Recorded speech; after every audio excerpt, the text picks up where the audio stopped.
Good morning and welcome to the Lakeside Viking News. I'm Braden. And I'm Sully. And these are your announcements. Attention seniors, stop by the cafeteria during your lunch on Thursday, April 21st to receive your purchased cap and gown along with a gift from your teachers, administration, staff, and of course your class sponsors.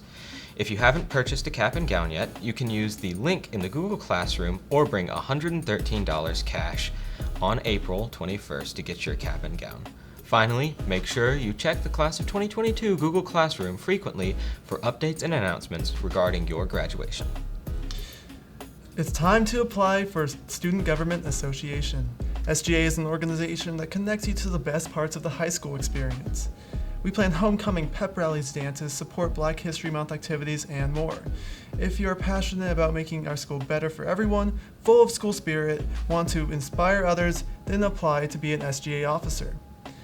The executive board positions are for rising seniors only. That involves SGA co-president, vice president, and secretary. The class officer positions, which are for rising seniors, juniors, and sophomores, are president, vice president, secretary, and 10 senators per grade level. All applications must be submitted Tuesday, May 3rd at 11:59 p.m. And here is the link for your application. Details about each position as well as requirements will be there. You must be logged into your student account in order to view your application. April is School Library and National Poetry Month here at Lakeside High School. The Media Center is sponsoring a contest to promote reading for enjoyment. Tell us your favorite new author and their genre, and if your name is pulled, the Media Center will purchase a book for you to enjoy. We will have 5 winners for this contest, and your new book must be under $25.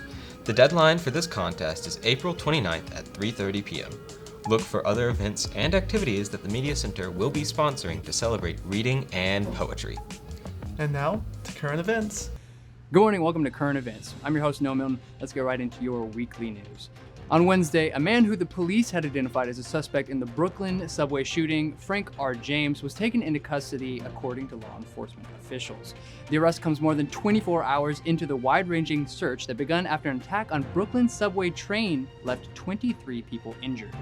Shortly before 8:30 a.m., a man whom authorities later said was Mr. James put on a gas mask as a crowded train approached a subway station in the Sunset Park neighborhood of Brooklyn, tossed 2 smoke grenades on the floor of the car, and fired 33 shots before fleeing.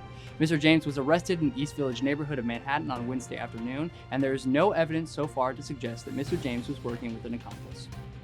And now for today's second story.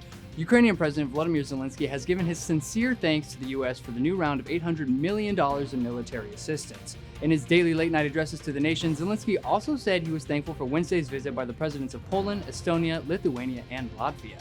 He showed his appreciation to his ally nations, stating his thanks for all of the nations that have stood with Ukraine since the first day of the war.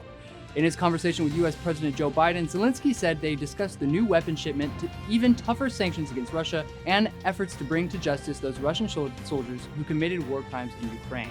Zelensky also said work was continuing to clear tens of thousands of unexploded shells, mines, and tripwires that were left behind in northern Ukraine by the retreating Russians.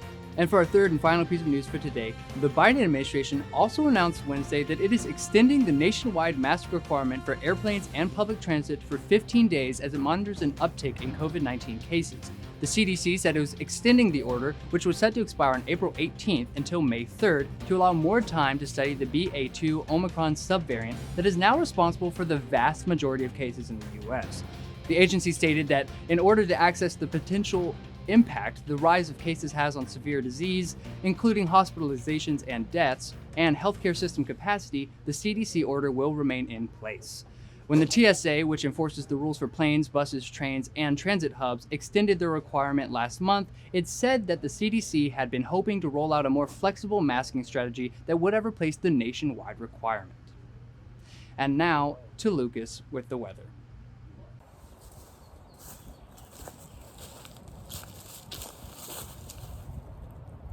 Weather? Is my turn again? It must be like baseball season or something. Hey everyone, it's your somewhat trusty weatherman Braden. So yeah, I'm giving you guys this weekend's weather report. So by the look of things,